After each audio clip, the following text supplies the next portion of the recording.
नमस्कार प्रिय दर्शकों, एक बार फिर आपका स्वागत है हमारे YouTube चैनल में। प्रिय दर्शकों, आज फिर एक नई कहानी, एक नया वीडियो लेकर के हम हाजिर हुए हैं। आज की जो कहानी है, आज का जो प्रसंग है, यह बड़ा ही ज्ञानवर्धक है, बड़ा ही मोटिवेशनल है। प्रिय दर्शकों, कौवा ने बताया कि औलाद पालो लेकिन उम्मीद मत पालो। दर्शकों, कहानी शुरू करने से पहले अगर आप हमारे चैनल पर पहली बार आए हैं तो चैनल को सब्सक्राइब करें, बेल आइकन ऑन करें, अच्छे अच्छे कमेंट किया करें ताकि हर आने वाले वीडियो का नोटिफिकेशन सबसे पहले आपको मिले और प्रिय दर्शकों आप उसका फायदा उठा सकें। तो शुरू करते हैं दर्शकों आज की यह प्यारी सी कहानी, यह प्यारा सा वीडियो। प्रिय दर्शकों, किसी गांव में एक साहूकार अपनी पत्नी के साथ रहता था। उस साहूकार के घर में धन दौलत की कोई कमी नहीं थी। उसका घर धन धान्य से भरा हुआ था। साहूकार का व्यापार बड़ा ही अच्छा चल रहा था। परंतु प्रिय दर्शकों, साहूकार को बस एक ही चिंता थी कि उसकी कोई संतान नहीं थी। उसकी पत्नी ने अभी तक किसी भी संतान को जन्म नहीं दिया था। दोनों पति पत्नी संतान के सुख से वंचित थे। साहूकार खूब दान धर्म किया करता था और भगवान की खूब आराधना किया करता था। वह सोचता था कि इन अच्छे कर्मों का फल उसे कभी ना कभी जरूर मिलेगा। और प्रिय दर्शकों, वो दिन आ जाता है जब साहूकार की पत्नी गर्भवती होती है। वह अपने पति को बताती है कि पिया जी, मैं गर्भवती हूं और बहुत जल्द हमारे संतान आने वाली है। यह बात सुनकर साहूकार बड़ा ही प्रसन्न होता है और अपनी पत्नी को गले लगा लेता है। दर्शकों, साहूकार पूरे नगर में उत्सव मनाता है और अपनी संतान के आने की खुशी में फूला नहीं समाता है। अब तो साहूकार अपनी पत्नी का खूब ध्यान रखता है, उसकी खूब सेवा करता। दर्शकों, साहूकार के घर के बाहर एक बरगद का वृक्ष था जिस पर एक कौवा अपना घोंसला बनाकर अपना जीवन यापन कर रहा था। साहूकार ने उस कौवा को खाने के लिए भोजन दिया करता था। वह साहूकार कौवा की बड़ी सेवा करता था। प्रिय दर्शकों, वह कौवा भी साहूकार से बड़ा प्रेम करता था। अब एक दिन की बात है, साहूकार अपनी पत्नी से बातें कर रहा था। साहूकार कह रहा था कि हे प्रिय, अब तो हमारी संतान होने वाली है। अब हमें किसी भी बात की कोई चिंता नहीं है। बुढ़ापे में वह हमारा सहारा बनेगा और हम सुख से अपना बुढ़ापा व्यतीत करेंगे। हमारी संतान हमें बहुत सुख देगी। दर्शकों, तभी यह बातें वह कौवा सुन लेता है और उड़ता हुआ कौवा साहूकार के पास आकर कहता है कि हे साहूकार, तुम यह बहुत गलत कर रहे हो। तुम्हें इस प्रकार उम्मीद नहीं करना चाहिए कि तुम्हारी संतान तुम्हारी सेवा करेगी। तब साहूकार कहता है कि ऐसा क्यों कह रहे हो कौवा? हर संतान अपने माता पिता की बुढ़ापे में सेवा करती है तो मेरी संतान क्यों नहीं करेगी? तब कौवा कहता है कि सेठ जी, आप ऐसे नहीं समझोगे। मैं आपको एक कहानी के माध्यम से समझाता हूं। प्रिय दर्शकों, अब कौवा अपनी कहानी प्रारंभ करता है। कौवा कहता है कि हे साहूकार, किसी नगर में कमला देवी नाम की बूढ़ी मां रहती थी। कमला देवी के पति का देहांत हुए 8 महीने हो चुके थे। पति की मृत्यु के बाद अब वह बिल्कुल अकेली हो चुकी थी। कमला देवी जी के 2 बेटे और 1 बेटी थी। बेटी की शादी अच्छे घराने में करके वह उसकी जिम्मेदारी से मुक्त हो चुकी थी और उनके दोनों बेटे भी शादीशुदा थे। बड़े बेटे का नाम सुरेश था, उसकी पत्नी का नाम दिव्या था और छोटे बेटे का नाम सोहन था और उसकी पत्नी का नाम माया था। दोनों के ही एक एक बेटे थे। सुरेश का बेटा किशोर 7 वर्ष का था, जबकि सोहन का बेटा छोटू 5 वर्ष का था। दोनों बच्चों में 1 वर्ष का अंतर था, लेकिन दोनों बच्चों का जन्मदिन एक ही दिन आता था। घर में सभी लोग अपना ध्यान स्वयं रख सकते थे, लेकिन यदि घर में किसी को सहारे की आवश्यकता थी तो वह थी बूढ़ी मां कमला देवी को, जिनकी ढलती उम्र के साथ शरीर की ताकत और हड्डियों में जान कम होती जा रही थी। एक दिन की बात है, अपने घर के आंगन में चारपाई पर कमला देवी जी अकेली बैठी हुई थी और खुद को बहुत लाचार महसूस कर रही थी। बैठे बैठे सोच रही थी कि यह तो कुदरत का नियम है कि जैसे जैसे नई पीढ़ी के शरीर में ताकत बढ़ती जाती है, वैसे वैसे ही पुरानी पीढ़ी कमजोर और लाचार होती जाती है। परंतु नई और पुरानी पीढ़ी के बीच इतनी दूरी आ जाएगी कि ना तो बच्चों को उनका अकेलापन दिखेगा और ना ही उनके आंसू नजर आएंगे। ऐसा तो मैंने सपने में भी नहीं सोचा था। प्रिय दर्शकों, कौवा आगे कहता है, हे साहूकार, जब 8 महीने पहले उनके पति की मृत्यु हुई थी तब दोनों बेटे और बहुएं उनकी खूब सेवा कर रहे थे। अभी कुछ ही दिन बीते थे जब दोनों बेटों ने आकर कहा, मां, हमारा इन 2 कमरों में कैसे गुजारा हो पाएगा? अब बच्चे भी तो बड़े हो रहे हैं, तो उन्हें भी पढ़ाई करने के लिए अलग कमरा चाहिए। पिताजी तो कुछ किए बगैर ही स्वर्ग सिधार गए। अब आप ही कुछ कीजिए बेटे की यह बातें सुनकर कमला देवी जी कुछ हैरान रह गई और पूछने लगी कि बेटा तुम कहना क्या चाहते हो? मैं क्या कर सकती हूँ, मेरे पास तो इतने पैसे भी नहीं है कि मैं मकान पर खर्च कर सकूं। तभी उसका छोटा बेटा बोला, माँ, पिताजी ने सारी जमीन जायदाद आपके ही नाम पर कर दी थी। आपकी जो गांव वाली जमीन है उसकी तो आप ही मालिक हो माँ। आप उस जमीन का आधा हिस्सा बेच दीजिए। उसे बेचकर जो पैसे मिलेंगे उससे हम ऊपर की 2 मंजिलें बनवा लेंगे। फिर बड़े बेटे ने कहा, माँ आप ही सोचिए, हमारे बच्चे भी बड़े हो रहे हैं, जगह की कितनी कमी हो चुकी है और फिर कभी कभी बच्चों के मित्र भी आ जाते हैं या कभी उन दोनों का जन्मदिन मनाना होता है तो जगह ना होने के कारण उन्हें भी शर्मिंदा होना पड़ता है। प्रिय दर्शकों, बेटों के इतना आग्रह करने पर कमला देवी जी सोच में पड़ गई। फिर सोचने लगी कि आज हो या कल, आखिर यह सब कुछ बच्चों का ही तो है। ऐसा सोचते हुए उन्होंने गांव की जमीन का आधा हिस्सा बेच दिया और उससे आया पैसा बेटों को दे दिया और कहा, बेटा अब तुम्हें जैसा ठीक लगे तुम वैसा मकान बनवा लो। दोनों बेटों ने ऊपर 2 मंजिलें और बनवा लिए। दर्शकों, फिर कुछ दिन बीते तो एक दिन उनका बड़ा बेटा उनके पास आया और बोला, माँ अब आपकी तबीयत ठीक नहीं रहती है तो फिर आपको जमीन जायदाद का क्या काम है? अब इस बुढ़ापे में तो अपनी जिम्मेदारियां अपने बच्चों को सौंप दो और फिर आराम से बहुओं से अपनी सेवा करवाओ। शान से बैठकर अपनी बहू पर हुक्म चलाना। फिर कमला देवी जी बोली, बेटा तू ये सब क्या कह रहा है? मैं कहां भागी जा रही हूं? तभी उनका छोटा बेटा सोहन, किशोर और छोटू का हाथ पकड़कर ले आया और बोला, मां कल इन दोनों का जन्मदिन है और हम चाहते हैं कि आप इन्हें ऐसा उपहार दीजिए जो कभी किसी ने ना दिया हो। तब कमला देवी जी बोली, हाँ बेटा, मैं भी इनका जन्मदिन यादगार बनते हुए देखना चाहती हूँ, लेकिन मैं क्या कर सकती हूँ, मैं तो कोई अच्छा उपहार भी नहीं दे सकती। तभी बड़ा बेटा सुरेश बोला, माँ जी केवल आप ही हैं जो इन्हें अनमोल उपहार दे सकती है। ऐसा कहते हुए उसने अपनी माँ के आगे कुछ कागज रख दिए और बोला, माँ आपको और कुछ नहीं करना है, बस इन कागजों पर अपने दस्तखत कर दीजिए। बूढ़ी माँ कहने लगी, अरे बेटा इस पर तो सब कुछ अंग्रेजी में लिखा है।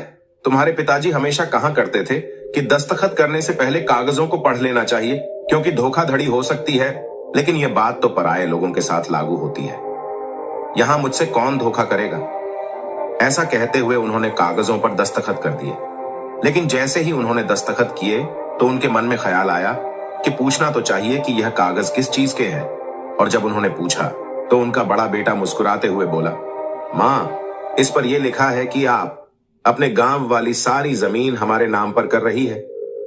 यह सुनकर बूढ़ी मां को एक धक्का सा लगा कि कितनी चालाकी से दोनों बेटों ने उनसे कागजों पर दस्तखत करवा लिए। पर फिर सोचने लगी कि बेटा सही तो कह रहा था कि मैं इस उम्र में जमीन का क्या करूंगी। अगर ये मैंने उन्हें दे भी दी तो क्या ही हो गया, अब आराम से रहूंगी, दोनों बहू और बेटों से खूब सेवा करवाऊंगी। दर्शकों, उसी दिन सुबह सुबह बूढ़ी मां बगीचे में टहलने के लिए चली गई। थोड़ी देर टहलने के बाद वह अपनी सहेली कौशल्या के साथ बातें करती रही और जब घर वापस लौटती तो देखा तो क्या देखती है कि घर पर कोई नहीं था। रसोई घर का सामान भी गायब था।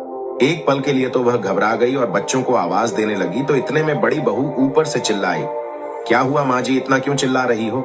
सारा सामान लेकर हम ऊपर आ चुके हैं। यह सुनकर बूढ़ी माँ बोली, ठीक है बहू, तुम काम में व्यस्त हो तो मैं भी ऊपर ही आ जाती हूँ। प्रिय दर्शकों, जैसे ही बूढ़ी माँ ऊपर पहुंची और पहला कदम रखा तो बहू जोर से चिल्लाई, अरे आपको दिखाई नहीं देता? सारा घर गंदा कर दिया। अभी अभी मैंने पोछा लगाया था, सूख तो जाने दिया होता। अपनी बहू दिव्या के मुंह से ऐसी बातें सुनकर कमला देवी जी का कलेजा बैठ गया और वह हड़बड़ाते हुए बोली, बहू मुझे बहुत जोर से भूख लगी थी, अगर मेरे लिए नाश्ता बना देती तो अच्छा होता। दर्शकों, बहू का गुस्से से भरा हुआ चेहरा देखते हुए बूढ़ी माँ बोली, मैं ऊपर आकर तुम्हारा घर गंदा नहीं करूंगी, तुम मेरे लिए खाना नीचे ही पहुंचा देना। तभी दिव्या बोली, देखिए माँ जी, अभी मैंने खाने को कुछ नहीं बनाया है, आप ऊपर जाकर अपनी छोटी बहू से पूछ लीजिए, उसने कुछ बनाया होगा तो वह आपको दे देगी। बूढ़ी माँ बोली, अरे बहू, पहले ही इतनी सीढ़ियां चढ़कर मेरी सांस फूल गई है, तुम ही कुछ दे देती। बहू बोली, माँ जी अभी मुझे बहुत काम है, एक रोटी बनाने का काम ही नहीं है। इतना कहकर वह अंदर चली गई। अब कमला देवी जी जैसे तैसे हिम्मत जुटाकर छोटी बहू माया के पास पहुंची। देखा तो वह भी घर के काम में व्यस्त थी। उन्होंने उसे आवाज दी और खाना मांगा तो माया ने कहा, माँ जी अभी मैंने रोटियां नहीं बनाई हैं, लेकिन रात की रोटियां पड़ी हैं, आप वही खा लीजिए। अब तो कमला देवी जी रात की बासी रोटियां लेकर उदास भाव से नीचे आ गई, परंतु वह इस बात को समझने में असमर्थ थी कि उनके आगे पीछे सारा दिन माँ जी कहकर उनकी सेवा करने वाली बहुएं आज उनके साथ इतना अजीब सा व्यवहार क्यों कर रही हैं। उसी समय उनकी बेटी सुनीता का फोन आया। सुनीता ने कहा, माँ कैसी हो आप, खाना तो समय पर खाती हो ना?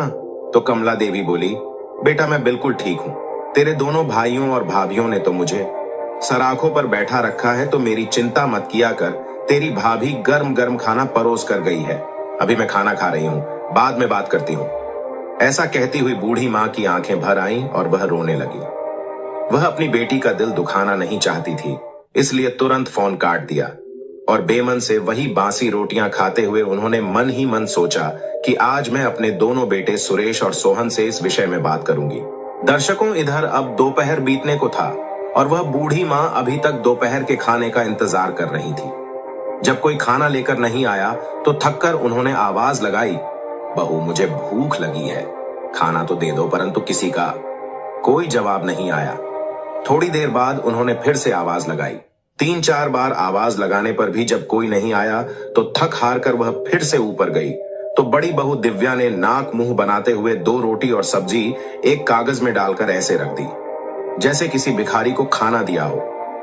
बहू का ऐसा अजीब व्यवहार देखकर बूढ़ी माँ की हैरानी का ठिकाना नहीं था। सोचने लगी कि आखिर आज दोनों बहुओं को मेरी 2 रोटियां भी भारी क्यों लग रही हैं? आखिर एक दिन में ऐसा क्या हो गया? अभी वह इन्हीं विचारों में डूबी हुई थी कि उसकी नजर बाहर से आते हुए अपने छोटे बेटे पर पड़ी। पीछे पीछे ही बड़ा बेटा भी आ रहा था। जैसे ही वह दोनों अंदर आए तो बूढ़ी माँ ने कहा, बेटा सुनो, मुझे तुम दोनों से कुछ जरूरी बात करनी है। तभी छोटा बेटा बोला, माँ जी जो भी बात करनी है बाद में कीजिएगा, मैं अभी बहुत थका हुआ हूं। बड़े बेटे ने भी कहा, माँ आपको तो कोई काम है नहीं, हम थके हुए आते हैं तो आप आते ही पीछे पड़ जाती हो। इतना कहते कहते वह दोनों चले गए और वह बूढ़ी माँ छोटा सा मुंह लेकर वहीं बैठी रह गई। उन्हें रात भर नींद नहीं आई। अगले दिन सुबह उठकर उन्होंने अपने बेटे से बात करने की सोची और सीढ़ियां चढ़कर ऊपर चली गई। ऊपर जाकर देखा तो उनका बेटा सुरेश ऑफिस जाने के लिए तैयार हो रहा था। तभी उनकी बहू दिव्या ने मुंह बनाते हुए कहा, सुनो तुम्हारी माँ आई है।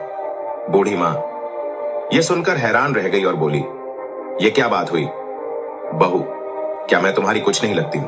तभी सुरेश बोला, क्या माँ इसमें इतना नाराज होने वाली क्या बात है? फिर बूढ़ी माँ बोली, बेटा आखिर बात क्या है? कल से बहू का व्यवहार भी बदला हुआ है और तुम भी इतना अजीब व्यवहार कर रहे हो। तब सुरेश कहने लगा, क्या माँ आप भी सुबह सुबह फालतू ड्रामा करने लगी? छोटी सी बात का पहाड़ बनाने में जरा भी देर नहीं लगाती हो। तभी उनकी बहू चिल्लाई, सुन लिया, अब जाइए यहां से नाश्ता करने दीजिए। इतने में बूढ़ी माँ जहां की त्यों खड़ी रह गई। बहू की तेज आवाज सुनकर उनके हाथ पैर सुन्न पड़ गए थे। उन्हें ऐसा लगा कि जैसे वह किसी बुरे सपने से जागी हो। अब बूढ़ी माँ बेइज्जत होकर बड़ी बहू के घर से बाहर निकल आई। बेचारी बूढ़ी माँ बहुत ज्यादा डर गई थी, लेकिन उन्हें भूख लगी थी, इसलिए हिम्मत करके ऊपर छोटे बेटे के पास चली गई। घर का दरवाजा खुला था। उन्होंने आवाज दी, लेकिन कोई नहीं आया तो वह अंदर जाकर बैठ गई। उनके बेटे सोहन ने उन्हें देखा तो रसोई घर में से 2 रोटियां लाकर उन्हें दे दी।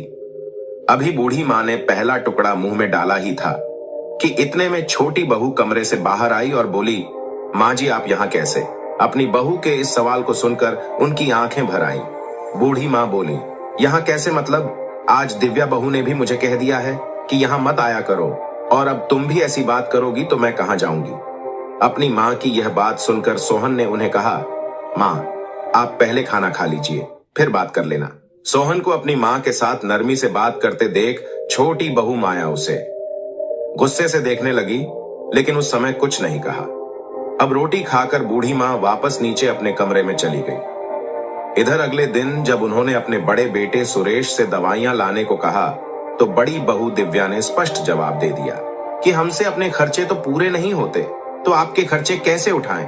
बात केवल 2 रोटी की होती तो चल भी जाता, लेकिन आपके खर्चे कम नहीं हैं। कपड़ों का खर्च, दवाइयों का खर्च, खाने पीने का खर्च। नहीं माँ जी, हमसे तो यह सब खर्च नहीं उठाया जाएगा। प्रिय दर्शकों, अब बूढ़ी माँ ने बड़ी बहू के पास जाकर खाना मांगना छोड़ दिया था। अब तीनों समय का खाना छोटी बहू के यहाँ से ही खाना पड़ता था। अब कुछ दिन तो ऐसे ही चलता रहा। एक दिन जब बूढ़ी माँ खाना खाने के लिए अपनी छोटी बहू के पास जा रही थी, तभी उन्हें छोटी बहू माया की आवाज आई।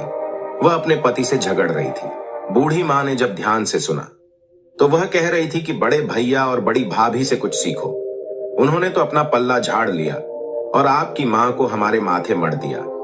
हमारे खर्चे पहले ही कुछ कम है क्या? तभी सोहन बोला, तुम्हारी बात ठीक है माया। जब बड़े भैया अपनी जिम्मेदारी नहीं निभा रहे हैं तो फिर माँ का सारा बोझ हम ही क्यों उठाएं? मैं बड़े भैया से बात करके माँ को वृद्ध आश्रम भेजने का इंतजाम करवाता हूँ। दर्शकों, इधर बेचारी बूढ़ी माँ यह सुनकर अपने भाग्य को कोसने लगी और वहीं से वापस नीचे आ गई। अब किसी बेटे बहू के पास दोबारा जाने की उनकी हिम्मत नहीं हो रही थी। आज उनकी बर्दाश्त की हद खत्म होती जा रही थी, क्योंकि उन्हें खाना खिलाना तो दूर, अब कोई उन्हें इस घर में देखना भी नहीं चाहता था। वह अकेली ठुकराई हुई सी आंगन की चारपाई पर बैठी रहती। सभी का आंगन में से आना जाना चलता रहता, लेकिन किसी के पास इतना समय नहीं था कि अपनी बूढ़ी माँ के पास 2 पल के लिए बैठ ही जाए। जब बेटों और बहुओं ने ही अपनी जिम्मेदारी से पल्ला झाड़ लिया था, तो फिर वह अपने पोतों से भी क्या उम्मीद करती? आखिर वह भी तो अपने माता पिता के नक्शे कदम पर ही चल रहे थे। इतने बड़े परिवार के होते हुए भी कमला देवी जी अकेलेपन और भुखमरी की मार झेल रही थी। आज बगैर कुछ खाए पिए वह टहलने के लिए निकल गई तो उनकी सहेली कौशल्या ने महसूस किया कि वह बहुत गुमसुम सी है। थोड़ी देर तो उन्होंने सोचा कि वह खुद ही बता देगी, परंतु जब कमला देवी जी ने कुछ नहीं बताया तो कौशल्या ने ही उनकी परेशानी का कारण पूछा। तभी कमला देवी जी आंसुओं से भरी आंखें लिए कहने लगी, क्या बताऊं कौशल्या बहन, जब मैंने बेटी को जन्म दिया था तो हम लोगों को लगा था कि हमारे सर पर किसी ने बहुत बड़ा बोझ रख दिया हो, क्योंकि हमें उसके लिए दहेज जोड़ना पड़ेगा, पढ़ा लिखा कर दूसरे के घर भेजना पड़ेगा। लेकिन जब मेरे एक के बाद एक 2 बेटे पैदा हुए तब तो मैं फूली ना समाती थी और उनके पिताजी का तो सीना गर्व से चौड़ा हो गया था। हमें लगता था कि शायद हमारे पिछले कर्मों का फल है। हमने जरूर बहुत दान पुण्य किया होगा जो इस जन्म में यह कृपा बरस रही है, और मुझे ऐसा महसूस हुआ कि जैसे मैंने तो गंगा नहा ली हो। मैंने सोचा बेटों के साथ मेरा बुढ़ापा आराम से कटेगा और वह मेरे बुढ़ापे की लाठी बनेंगे। मैंने तो पूरी उम्र इसी उम्मीद में बिता दी कि हम बच्चों के ऊपर जो आज खर्च कर रहे हैं वह हमें बुढ़ापे में सूद समेत वापस कर देंगे। अपनी सारी जमा पूंजी हमने अपने बच्चों को उनके पैरों पर खड़ा करने में लगा दी, यहाँ तक कि अपनी सेहत पर ध्यान भी नहीं दिया। अब पति का साथ भी छूट गया है और सेहत भी साथ छोड़ने लगी है, और 2 बेटे हैं कि मेरी दवाइयों का खर्च उठाना तो दूर, अब तो उनसे अपनी बूढ़ी माँ को दोनों वक्त की रोटी तक नहीं खिलाई जाती। सारी बातें बताते हुए उनकी आंखों से आंसू बाहर निकले। उनका गला सूख गया। कौशल्या जी ने उन्हें पानी पिलाया और हिम्मत दिलाई कि सब ठीक हो जाएगा। फिर कमला देवी जी बोली, पता नहीं कौशल्या, इस उम्र में अब और क्या क्या देखना बाकी रह गया है। भूख से तड़पने के बाद भी अब तक मेरे प्राण नहीं निकले हैं। इतना कहते कहते वह सिसक सिसक कर रोने लगी और वहीं जमीन पर बैठ गई। कौशल्या जी ने उन्हें हौसला दिया और उन्हें उठाते हुए कुर्सी पर बैठाया और बोली, देखो बहन, यदि तुम ऐसे ही हार मान जाओगी तो इसके बाद भी तुम्हारे बच्चे तुम्हारे साथ ना जाने क्या क्या करेंगे। लेकिन यदि तुम हिम्मत दिखाती हो और गलत के खिलाफ आवाज उठाती हो तो अपना बचा हुआ जीवन बहुत अच्छी तरह से बिता सकती हो। प्रिय दर्शकों, अपनी सहेली की यह बात सुनकर कमला देवी जी कुछ सोच में पड़ गई। तभी कौशल्या जी ने कहा, अब तुम मेरे साथ चलो। वह कमला देवी जी को अपने साथ एक ठेले पर लेकर गई जहां उन्हें भरपेट खाना खिलाया। फिर कमला देवी जी घर लौट आई। कुछ देर बूढ़ी माँ कुछ सोच विचार में डूबी रही। शाम हो चुकी थी, लेकिन कमला देवी जी को दोपहर का खाना भी नसीब नहीं हुआ था। फिर खुद ही हिम्मत करके जो थोड़े बहुत पैसे पड़े थे लेकर पास की किराने की दुकान पर चली गई और एक ब्रेड का पैकेट खरीद कर ले आई। शाम के समय उनकी बेटी सुनीता अपने पति के साथ उनसे मिलने के लिए आ पहुंची तो बूढ़ी माँ उस समय ब्रेड खा रही थी। अब अपनी बेटी सुनीता को देखते ही उन्होंने ब्रेड का पैकेट छिपा दिया और बोली, अरे बिटिया, तू कब आई? तूने तो आने के बारे में बताया भी नहीं। सुनीता कहने लगी, माँ, जब मैंने आपसे फोन पर बात की थी तो मुझे तभी एहसास हो गया था कि कुछ ठीक नहीं है, इसलिए मैं आपसे मिलने चली आई। अब आप मुझे साफ साफ बताओ कि बात क्या है। बूढ़ी माँ ने नजरें चुराते हुए कहा, बिटिया, मैंने तुझे कहा तो था कि सब कुछ ठीक है, तू बिना बात के ही चिंता कर रही है। प्रिय दर्शकों, तभी दरवाजे के पास से कौशल्या जी की आवाज आई। वह कहने लगी, क्या खाक ठीक है कमला देवी? कौशल्या जी आगे कहती है, सुनीता बेटी, अच्छा किया कि तू आ गई। मैं तुझे बताती हूँ कि तेरी माँ कैसे एक एक दिन काट रही है। कौशल्या जी ने सारी बात सुनीता को बता दी। सारी बात सुनकर सुनीता हैरान रह गई। उसे विश्वास नहीं हो रहा था कि उसकी मां पर जान छिड़कने वाले उसके भाई अचानक इतने लालची कैसे हो गए। दर्शकों, बूढ़ी मां का दामाद जो ये सारी बातें सुन रहा था, वह कहने लगा, मां जी, मेरा एक बहुत अच्छा मित्र वकील है। आप एक काम कीजिए, अपनी जमीन जायदाद के कागज उठाइए और हमारे साथ चलिए। बूढ़ी मां के मना करने के बाद भी वह दोनों नहीं माने और उन्हें अपने साथ वकील के पास ले गए और सभी हालातों के बारे में बताया। वकील ने सभी कागज देखे और कहने लगा, अरे वाह, यह हुई ना बात। ये बताइए, ये कागज किस प्रॉपर्टी के हैं? तभी बूढ़ी मां ने कहा कि यह हमारे मकान के और जमीन के कागज है। फिर वकील मुस्कुराते हुए बोला, अगर ऐसी बात है तो आप अपने बेटों को और बहू को अच्छा नाच नचा सकती हैं। फिर वकील के कहने पर कमला देवी जी ने कागजी कार्रवाई शुरू कर दी। उसके कुछ समय के बाद कमला देवी जी घर लौट आई और थोड़े ही देर में उनके दोनों बेटे भी घर आ गए। वह दोनों बेटे उनके पास आकर बोले, मां, अब हमसे आपका बोझ और नहीं उठाया जाता, इसलिए हमने आपका इंतजाम वृद्ध आश्रम में करवा दिया है। यह बात सुनकर बूढ़ी मां हैरानी से उनकी ओर देखने लगी तो बड़ा बेटा बोला, चिंता मत कीजिए मां, वहां आपको किसी भी तरह की कोई कमी नहीं होगी। दर्शकों, अभी यह बात चल ही रही थी कि सुनीता और उसका पति वकील के साथ उनके सामने हाजिर हो गए। उन दोनों को वकील के साथ वहां देखकर दोनों बेटों और बहू की हैरानी का ठिकाना नहीं रहा। बड़ा बेटा बोला, ये सब क्या तमाशा है? तुम लोग यहां वकील के साथ क्यों आए हो? फिर छोटे बेटे ने कहा, अच्छा, अब समझ में आया कि मां की संपत्ति में तुझे और जीजा जी को भी अपना हिस्सा चाहिए, इसलिए वकील को लेकर आए हो। लेकिन एक बात कान खोलकर सुन लो, यह संपत्ति हम दोनों भाइयों की है, तुम्हारा इसमें कोई हक नहीं है। यह बात सुनकर सुनीता और उसके पति को बहुत गुस्सा आया। तभी सुनीता बोली, मुझे मां की संपत्ति में से एक पैसा भी नहीं चाहिए। मैं तो केवल इतना चाहती हूँ कि मेरी माँ इस बुढ़ापे में सुखपूर्वक अपना जीवन बिताए। अरे, मैं तो माँ को अपने साथ लेकर जाना चाहती थी, लेकिन माँ ने ही यह कहकर मना कर दिया कि अपने जीवन का अंतिम समय वह पिताजी की यादों के साथ इसी घर में रहकर गुजारना चाहती है। दर्शकों, फिर बूढ़ी माँ ने चेहरे पर गुस्से भरे भाव लाते हुए कहा, अरे, अपनी बेटी से ज्यादा मैंने और तुम्हारे पिताजी ने अपने बेटों को प्यार किया, यह सोचकर कि बेटियां तो पराई होती है, केवल बेटे ही बुढ़ापे में साथ निभाते हैं। लेकिन आज मुझे यह महसूस हो रहा है कि हमसे कितनी बड़ी गलती हो गई थी। तुम लोगों ने तो मेरे पास कोई और चारा ही नहीं छोड़ा था। जब तक जायदाद मेरे नाम पर थी, तब तक मेरे आगे पीछे दौड़ते थे, और अब फर्ज निभाने की बात आई तो तुम सभी ने हाथ पीछे खींच लिए। मेरा पैसा और जमीन तुम सबको चाहिए थी, पर तुम्हारी बूढ़ी माँ उसका क्या? यह मत भूलो कि यह घर आज भी मेरे पति का है, जिस पर सबसे पहले अधिकार मेरा है। तभी बड़े बेटे ने कहा कि इस पर आपका कोई अधिकार नहीं है। वसीयत बनाते समय ही पिताजी ने यह मकान हमारे नाम पर कर दिया था। तभी वकील साहब बोले, आपकी बात सही है, लेकिन आपके पिताजी ने मरने से पहले यह घर और जमीन अपनी पत्नी कमला देवी जी के नाम पर कर दिया था, और साथ में यह लिखवाया था कि उनकी पत्नी के जीते जी सारी जायदाद की मालकिन वहीं रहेंगी। शायद आप लोगों के पिताजी को इस बात का एहसास पहले ही हो चुका था कि आप अपनी मां के साथ कितनी घटिया हरकतें कर सकते हैं, इसलिए उन्होंने अपनी पत्नी की सुरक्षा के लिए अपनी मृत्यु से पहले ही अपनी वसीयत में बदलाव करवा दिए थे। उनकी मृत्यु की जो तारीख आपने बताई है, उससे ठीक 2 हफ्ता पहले ही वसीयत बदलवा दी गई थी। आज की तारीख में यह घर और आपके पिताजी की गांव की जमीन कमला देवी जी की है, और वह जैसा चाहे उसका इस्तेमाल कर सकती हैं, कोई उनसे कुछ नहीं कह सकता। प्रिय दर्शकों, यह सुनकर तो दोनों बेटों की जैसे जान ही निकलने लगी। वह कभी वकील को देखते तो कभी अपनी मां को। इस घटना के बाद कमला देवी जी, जो आज तक सब कुछ सहन करती आई थी, अब वह चुपचाप रहने वाली एक सीधी साधी महिला नहीं रही। अपने अधिकार के लिए लड़ाई लड़ना उन्हें आ गया था, और अपनी औलाद को सबक सिखाने के लिए उन्होंने अपने बेटों बहुओं को फरमान सुना दिया कि वह जल्द से जल्द मकान को खाली कर दे। इतनी बात सुनते ही बड़ा बेटा सुरेश अपनी मां के पैरों में गिर पड़ा। कहने लगा, मां, मुझसे बहुत बड़ी गलती हो गई, मुझे माफ कर दो। उसी समय उनका छोटा बेटा सोहन बोला, मां, मुझे तो बड़े भैया ने उल्टी पट्टी पढ़ाई थी, नहीं तो आप जानती ही हो कि मैं ऐसा करने के बारे में कभी सोच भी नहीं सकता था।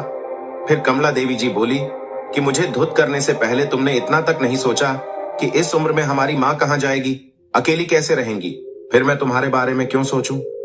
लेकिन मैं अपने दोनों पोतों को दर दर के ठोकरें खाने के लिए नहीं छोड़ सकती। इसलिए तुम लोग इस घर में रहना चाहते हो तो तुम्हें सबसे ऊपर वाली मंजिल पर रहना होगा। दर्शकों, अब कमला देवी जी ने अपनी गलती सुधारते हुए एक और कदम उठाया। उन्होंने वसीयत में बदलाव करवाया कि उनकी मृत्यु के बाद उनके गांव की जमीन पर सिर्फ उनकी बेटी का हक होगा, और अपनी सहेली की मदद से उन्होंने अपने मकान की बीच वाली मंजिल किराए पर दे दी और सबसे नीचे वह स्वयं रहने लगी। सुनीता ने उनके लिए खाना बनाने, साफ सफाई करने और कपड़े धोने के लिए एक नौकर भी लगा दिया। अब कमला देवी जी को अच्छा खाना नसीब होने लगा था। दर्शकों, अपनी सासू माँ का यह बदला हुआ रूप देखकर दोनों बहुएं दंग रह गई थीं। उम्मीद करते हैं कि आपको हमारी आज की यह कहानी पसंद आई होगी और आप इससे ढेर सारी प्रेरणा लेंगे। मिलते हैं अगली ज्ञानवर्धक कहानी के साथ अगले वीडियो में। तब तक के लिए नमस्कार, धन्यवाद।